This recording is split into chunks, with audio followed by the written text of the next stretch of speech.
Hello everyone, welcome back to Abhishek city classes. आज से हम करेंगे बीएड सेमेस्टर 2 की पेडागॉजी ऑफ इकोनॉमिक्स। सेमेस्टर 1 की इकोनॉमिक्स की पेडागॉजी हम ऑलरेडी कर चुके हैं। आपने उस प्लेलिस्ट को बहुत अप्रिशिएट करा, बहुत अच्छे अच्छे कमेंट किया आपने, thank you so much for that. तो इसलिए अब हम शुरू करेंगे सेमेस्टर 2 की पेडागॉजी ऑफ इकोनॉमिक्स। तो आज का हमारा टॉपिक है मेथड्स ऑफ टीचिंग। टीचिंग के आपके सिलेबस के अंदर टोटल 5 मेथड्स हैं, that is lecture method, discussion method, project method, source method and problem solving method. आज की इस वीडियो में हम 2 मेथड्स को कवर करेंगे और आने वाली वीडियोस में हम सारे मेथड्स और आने वाले सारे हम टॉपिक्स को कवर कर लेंगे। तो चलिए शुरू करते हैं लेक्चर मेथड से। आपके लिए एक फ़ोटो भी बना के रखी है मैंने लेक्चर मेथड की, ताकि आपको चीज़ें विजुलाइज हो जाएं, जिससे आप उन्हें लंबे समय के लिए याद रख पाएँ। तो लेक्चर मेथड क्या है? Lecture method is one of the oldest and most traditional teaching methods. Lecture method बहुत ही ट्रेडिशनल और ओल्ड मेथड्स में से एक है। In this method the teacher delivers the subject matter orally while students listen, take notes and try to understand. अब होता क्या है इस मेथड के अंदर? इसमें टीचर जो है वो सब्जेक्ट मैटर को, यानी जो भी टॉपिक है उसको ऑरली यानी बोल कर बच्चों को डिलीवर करता है। और बच्चे क्या करते हैं? बच्चे टीचर के टॉपिक को, टीचर की बात को अच्छे से सुनते हैं, लिसन करते हैं, उसके नोट्स बनाते हैं और अंडरस्टैंड करने की कोशिश करते हैं।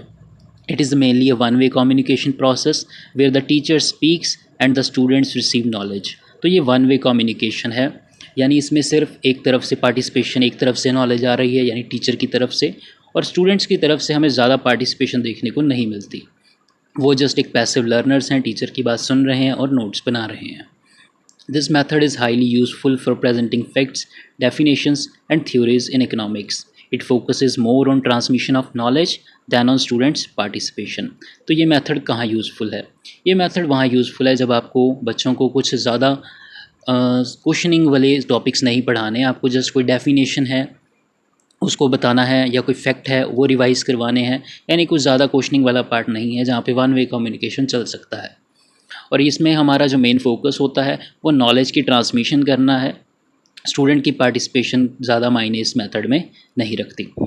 आई होप आपको लेक्चर मेथड समझ आया होगा। अब आगे चलते हैं इसके मेरिट्स की तरफ। तो लेक्चर मेथड के कुछ प्लस पॉइंट्स हैं, जैसे कि helps the teacher to cover vast topics in a short span of time effectively. आपने जनरली देखा होगा कि बड़ी क्लासेस जैसे 11th 12th कॉलेज यूनिवर्सिटीज़ के अंदर जनरली लेक्चर मेथड ही यूज़ किया जाता है। उसका मेन रीज़न ये होता है कि वहाँ पे सिलेबस बहुत ज़्यादा होता है और टाइम जो होता है कम होता है, लिमिटेड होता है। तो लेक्चर मेथड जैसे कि एक वन वे कम्युनिकेशन है, यहाँ पे आपको सिर्फ नॉलेज को इम्पार्ट करना है, कोई क्वेश्चनिंग, कोई डिबेट, कोई एक्टिविटी नहीं करनी, तो आपका सिलेबस जल्दी हो जाएगा, शॉर्ट टाइम के अंदर आप पूरा कर लेंगे सिलेबस को। Second, provides well structured, systematic and organised presentation of facts. अब लेक्चर के अंदर टीचर्स आपको नोट्स डिक्टेट करते हैं, तो वो नोट्स जो हैं वेल स्ट्रक्चर्ड होते हैं, सिस्टमैटिक होते हैं, ऑर्गेनाइज्ड और सीक्वेंस के अंदर होते हैं। जैसे कि टीचर आपको कोई टॉपिक करवा रहा है तो वो पहले उसको आपको इंट्रोडक्शन लिखवाएगा, फिर उसका बैकग्राउंड लिखवाएगा, फिर उसका कंटेंट लिखवाएगा, एंड में कंक्लूजन लिखवाएगा। ओके, तो सब कुछ ऑर्गेनाइज्ड मिलेगा, सीक्वेंस में मिलेगा। Saves time, money and resources since no special material is needed. अब लेक्चर मेथड के अंदर आपको कोई रिसोर्स ज़्यादा खरीदने की ज़रूरत नहीं है। आपके पास नॉलेज होनी चाहिए, टीचर के पास, बच्चों के पास नोटबुक और पेन होना चाहिए, बेसिक अंडरस्टैंडिंग होनी चाहिए, तो आपका टाइम भी कम लगेगा और आपका पैसा भी नहीं लगेगा। Very useful for introducing new concepts and theories to students. बच्चों को कोई थ्योरी याद करवानी है, नया कॉन्सेप्ट बच्चों को लिखवाना है जो कि उन्हें याद रहे, तो आप लेक्चर मेथड यूज़ कर सकते हैं। Best suited for handling large classes with limited facilities.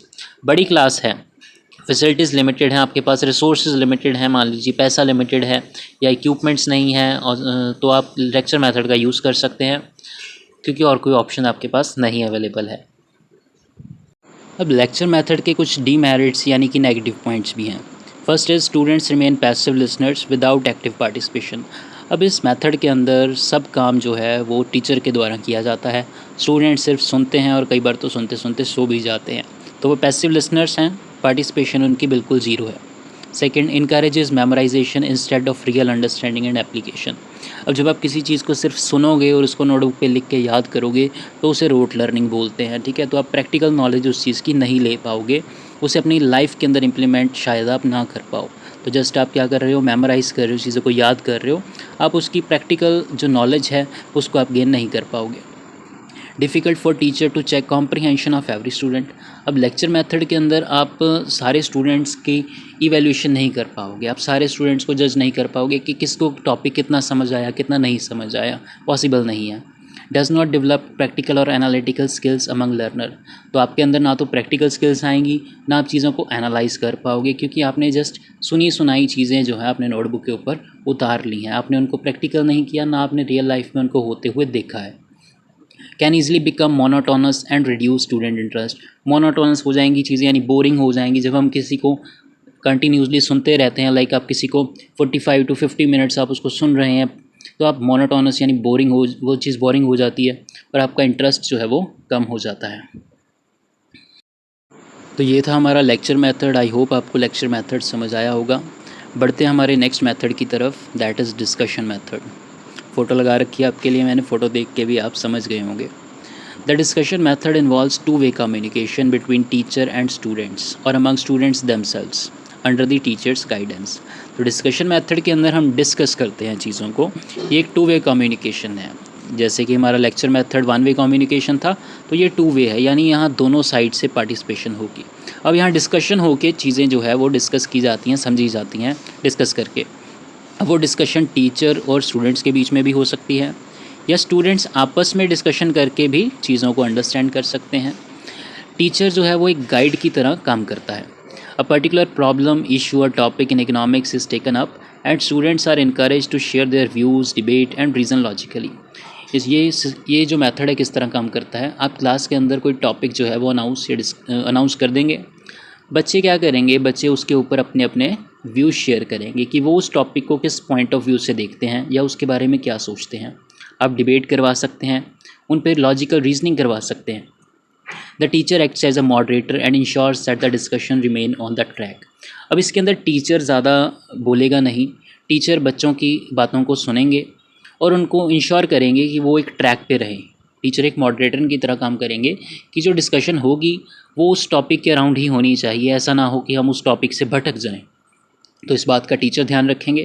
This method is highly effective in developing critical thinking and help students see different perspective.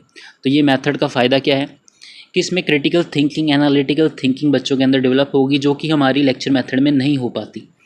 और ये हेल्प करेगा स्टूडेंट्स को डिफरेंट पर्सपेक्टिव्स अंडरस्टैंड करने में, okay, क्योंकि हर बच्चे का पॉइंट ऑफ व्यू अलग होगा ना एक दूसरे से, तो वो सीखेंगे चीज़ों को।